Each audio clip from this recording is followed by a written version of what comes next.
Hi, I'm Danny Lipford. These days, more and more people are tackling their own home renovations. If you're one of them, here are a few tips to make installing drywall a little more successful.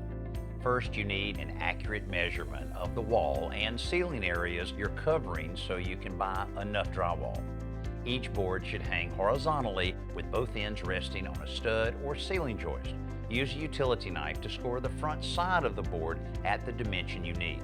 You'll want to cut deep enough into the core so that you can snap the board cleanly and fold it back. Then use the knife to cut the back paper which connects the two pieces.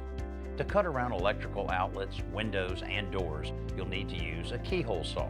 If a seam has a rough edge, use a rasp or the utility knife to smooth the surface for a tight, clean fit. Now be sure to hang the ceiling boards before the wall boards. You can either use drywall nails or screws to fasten each sheet, but I prefer to use screws, especially for ceilings.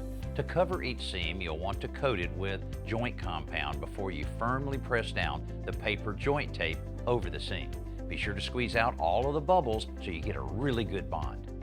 In order to get a smooth finish, you'll need to apply another 2 or 3 coats of joint compound over these joints and on all the screw heads. Now make sure you allow each coat to dry based on the manufacturer's recommendations. And of course, don't forget to ask for purple.